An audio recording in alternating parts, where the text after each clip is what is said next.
Hello there. Well, here it comes. Labour looking to strip your freedoms away because they believe that they know what's good for you.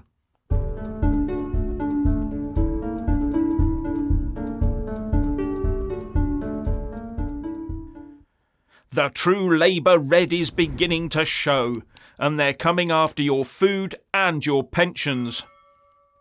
Now, have you noticed that it is now par for the course for the main political parties to promise to strip away more of your freedoms if you give them your vote? A new autocratic vision of less freedom for you is more.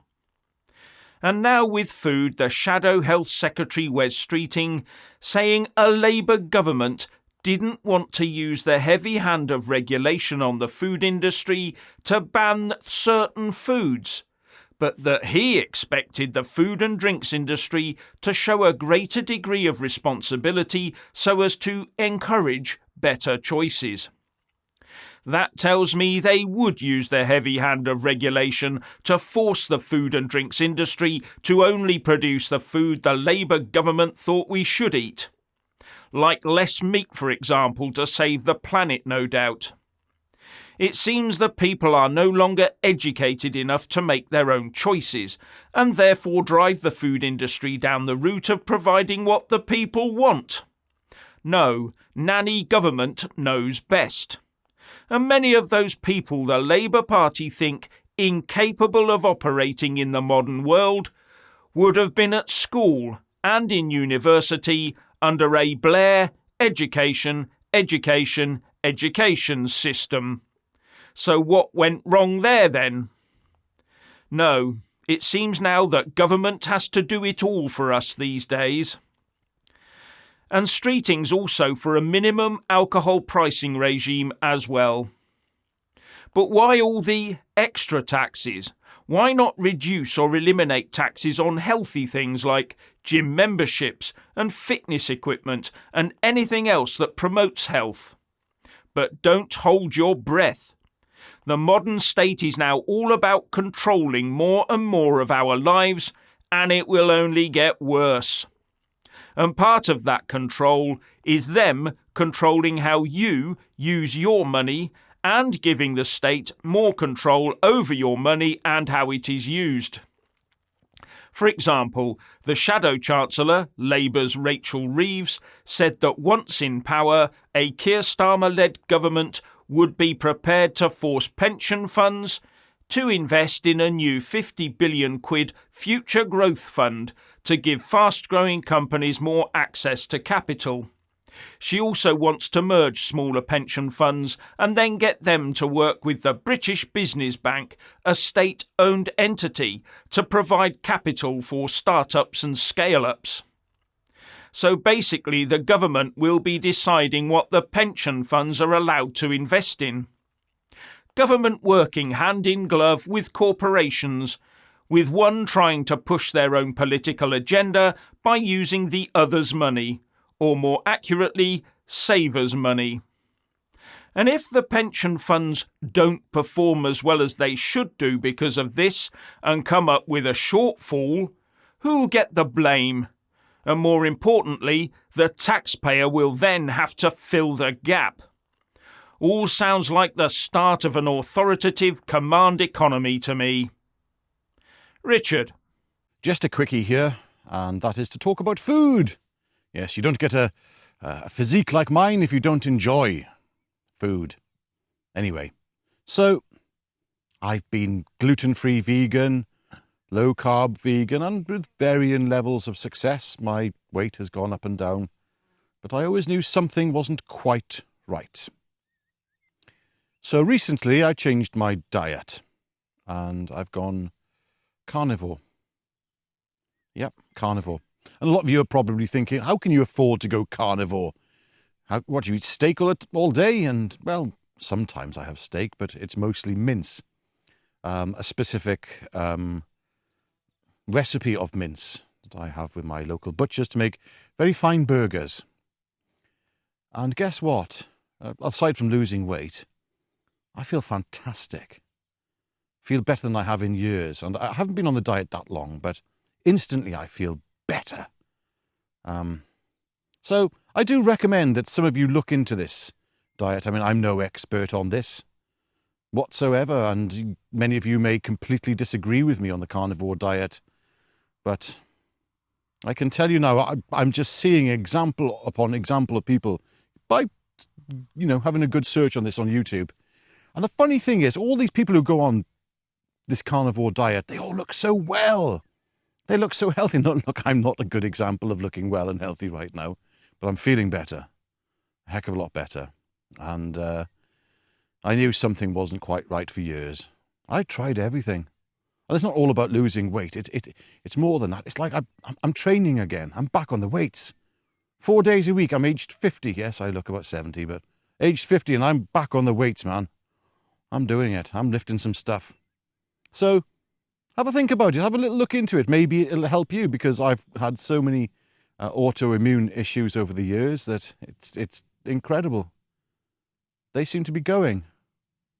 Okay, this is pretty disgusting, but I'm going to say it. I even stopped producing earwax for about 6 years. And it's just come back. I've got earwax. How can somebody get so excited about getting earwax? Anyway, you guys, you need to think about what you're eating, because there's this agenda right now to push vegan food, to push forward these bug burgers and whatnot, and to try and take away the most nutritious food you can eat, which is red meat, to be frank. Unbelievable. There we go. Jeff. So former BBC presenter Andrew Marr tells us that the BBC has insane impartiality rules that made him self-censor at work, at play, in the pub and at home. That isn't why I came into journalism at all, he said. But it's a pity that those same insane rules don't transfer across to current BBC sports presenter Gary Lineker. He can say just about what he pleases, and to cap it all, he's due to get a Sports and Human Rights Award from Amnesty International tomorrow for his activism. The BBC must be so proud, having given him such a big platform to spout from. I expect their new BBC Verify programme will be looking to debunk all the anti-Lineker stories circulating about social media in future. Richard. So here I am on my morning walk and just heading up the top of this hill fort. And unfortunately, there's a couple of Aberdeen Angus cows up there and one or two bulls. They're very big horns. And when it comes to big horns, I'm a bit of a coward, I can tell you now. So I've just been reflecting upon the ONS data for today. And it seems that the excess people leaving us has come down a bit.